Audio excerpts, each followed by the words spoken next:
Good evening. Sugavanam farm ஹவுஸ்லேருந்து பேசுகிறேன். நான் நேற்று ஈவினிங் வந்து இந்த நேந்திரன் ஹார்வெஸ்ட் பண்ணேன்.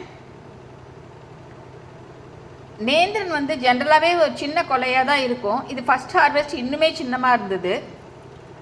சரி, நான் என்ன பண்ணேன்னா இது வந்து பனானா பவுடர் மாதிரி பண்ணலாம் அப்படின்னு யோசித்தேன். அது வந்து எப்படின்னா ஹெல்த் ட்ரிங்க் மாதிரி பண்ணலாம் அப்படிங்கிற மாதிரி பிளான் பண்ணி வச்சுருக்கேன். இது யூஸ்வலாகவே வந்து என்னோடய ஏலக்கி வந்து பார்த்திங்கன்னா ஒரு 6 months ப்ளஸ் குழந்தைகளுக்கு வந்து பாரிஷ் மாதிரி கொடுத்துட்ருக்காங்க. அது என்னென்னா வாட்டரில் மிக்ஸ் பண்ணி கஞ்சி மாதிரி கொஞ்சம் ஒரு 2 minutes தான் காய்ச்சணும், அது காய்ச்சி கொடுக்கணும். ஸோ அப்போ கப்பல் ஆஃப் பேரண்ட்ஸ் என்ன கேட்டாங்கன்னா, இந்த மாதிரி வந்து ஒரு ஹெல்த் ட்ரிங்க் மாதிரி கொடுக்க முடியுமா, இந்த மாதிரி காய்ச்சறதெல்லாம் இல்லாமல் அடுப்பில் இல்லாமல் அப்படியே பாலில் போட்டு கலந்து கொடுக்கணும். செகண்ட் வந்து பார்த்தீங்கன்னா ஸ்கூல் கோயிங் சில்ட்ரனுக்கு இன்னும் கொஞ்சம் என்ரிச்டாக கொடுக்க முடியுமா, இது 2 தான் questions. So I thought like okay, I will start with Nendran. எனக்கு இது கரெக்டாக நேந்திரனும் ஹார்வெஸ்ட் ஆச்சு. சரி, இந்த வாட்டி பண்ணலாம் அப்படின்னு. பட் நம்ம வந்து க்ரீன் பனானா என்ன பண்ணுவோம்னா இப்படியே தோல் எடுத்து அப்படியே கட் பண்ணி வெயிலில் காய வச்சு பண்ணுவோம். ஸோ அப்போ அதனோட ரா டேஸ்ட் கொஞ்சம் இருக்க தான் செய்யும். அது நம்ம வந்து சப்பாத்தியில் போட்டு சாப்பிடச்சியோ இல்லை பாரிஜாக பண்ணச்சியோ உங்களுக்கு அது தெரியாது. ஏன்னா ஒரு 1 or 2 minutes லைக் வந்து நம்ம குக் பண்ணிடுறோம். அதனால் ஸோ நான் இது இப்படி ஹேண்டில் பண்ணுறது அப்படின்னு யோசிச்சுருக்கச்ச தான் வந்து பார்த்திங்கன்னா ஒரு ஃபார்மர் வந்து இதை எக்ஸ்போர்ட் பண்ணிகிட்ருக்காங்க. இதை when I contacted them, அவங்க என்ன சொன்னாங்கன்னா, இதை ஹார்வெஸ்ட் பண்ணி ஒன்றா எடுத்து தண்ணியை நல்லா பாயில் பண்ணிடணும்.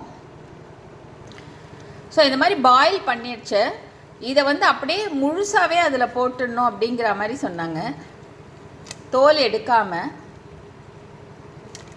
இப்போ நம்ம எனி பாயிலிங் வாட்டரில் வந்து இப்போ ஒரு எனி ஆப்ஜெக்டோ எனி ப்ராடக்ட் போடச்சா அது என்ன ஆகும்னா அந்த பாயிலிங்கோட டெம்பரேச்சர் வந்து உங்களுக்கு கண்டிப்பாக குறையும்.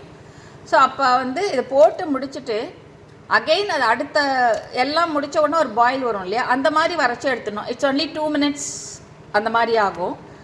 அதுக்கப்புறம் 2 minutesக்கு மேலே வைக்க வேண்டாம். இந்த கலர் கொஞ்சம் மாறுது பாருங்கள். இந்த மாதிரி மாறின உடனே எடுத்து வெளியில் வச்சுட்டு ஆறின உடனே எடுத்து ப்ராசஸ் பண்ணணும் அப்படிங்கிற மாதிரி சொன்னாங்க. ஸோ நான் இப்போ வந்து அதுதான் பண்ணின்னு இருக்கேன். இப்போ பார்த்தீங்கன்னா அந்த பாயிலிங் டெம்பரேச்சர் குறைஞ்சிடுது உங்களுக்கு இது உள்ளே போட்ட உடனே. ஸோ இது வந்து ஒரு 2 minutes, அதாவது நெக்ஸ்ட்டு பாயில் அது வரைக்கும் நம்ம பார்க்கணும். பாயில் ஆகச்ச இறக்கிடணும். இப்போ ஒரு 2 minutes ஆகிடுத்து. இப்போ பார்த்தீங்கன்னா திருப்பி அது கொதிக்க ஆரம்பிச்சுடுத்து பாருங்கள். இந்த பனானாலாம் மேலே வந்து இந்த தோல் கலர் மாறிடுது.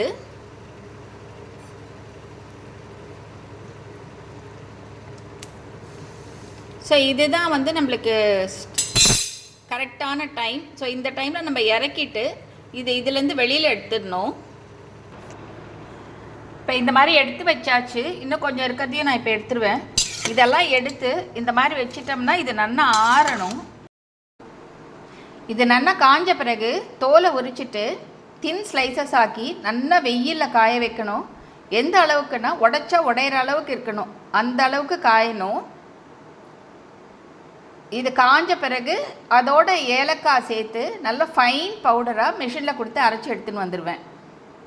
அதை அரைச்ச பிறகு நம்ம கேஷ்யூ, பாதாம், பிஸ்தாச்சியோலாம் ஒரு கடாயில் வந்து ரோஸ்ட் பண்ணிவிட்டு, ரோஸ்ட்னால் என்னென்னா கலர் மாறக்கூடாது, சும்மா அந்த சூடு வர வரைக்கும் வறுத்துட்டு மிக்சியில் வந்து நம்ம வந்து பல்ஸ் மோடில் வச்சு அந்த க்ரம்பிள்ஸாக வரா மாதிரி இருக்கணும். அது வந்து ரொம்ப மாவாயிடுச்சுன்னா உங்களுக்கு வந்து அந்த ஆயில் ஊஸ் அவுட் ஆக ஆரம்பிக்கும். அதனால் ஸோ அந்த மாதிரி பண்ணிவிட்டு இந்த மாவோடு மிக்ஸ் பண்ண வேண்டியது தான். ஸோ இதுலேயே வந்து நான் நாட்டு சர்க்கரையும் சேர்த்துடலாமான்னு யோசிச்சுன்னு இருக்கேன். ஏன்னா வந்து இப்போ அந்த மாதிரி ஒரு ஆப்ஷன் இருந்ததுன்னா இப்போ திருப்பி அது நாட்டு சர்க்கரை சேர்க்கணும், சுகர் சேர்க்கணும், அந்த மாதிரி யோசனைலாம் தேவையில்லை. அப்படியே இதில் ஒரு ஸ்பூன் எடுத்து போட்டு பாலை போட்டு மிக்ஸ் பண்ணி குடிச்சிடலாம்.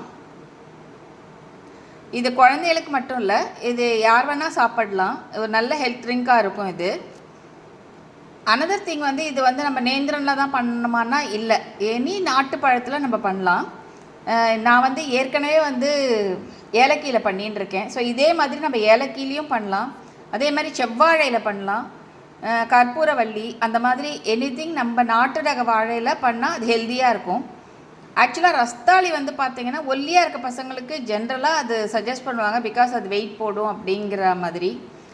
அந்த மாதிரி ஒரு ரிக்வஸ்ட் இருந்ததுன்னா டெஃபினட்டாக அதுவும் ப்ராசஸ் பண்ணுவோம் நம்ம, ஏன்னா நம்மக்கிட்ட ரஸ்தாளியும் இருக்குது. அதனால் அதர்வைஸ் வந்து பார்த்திங்கன்னா ரஸ்தாளி ஜென்ரலாக ஃப்ரூட்டாகவே சாப்பிட்ருவோம், ஃப்ரூட்டாகவே கொடுத்துருவோம். ஏன்னா அது one of the sweetest and tastiest banana. அதனால் ஸோ இந்த ப்ராசஸ் எல்லாம் முடிஞ்சு பவுடர் ரெடி ஆகிற ஸ்டேஜில் நான் ஒரு வீடியோ ஷேர் பண்ணுறேன். தேங்க்யூ.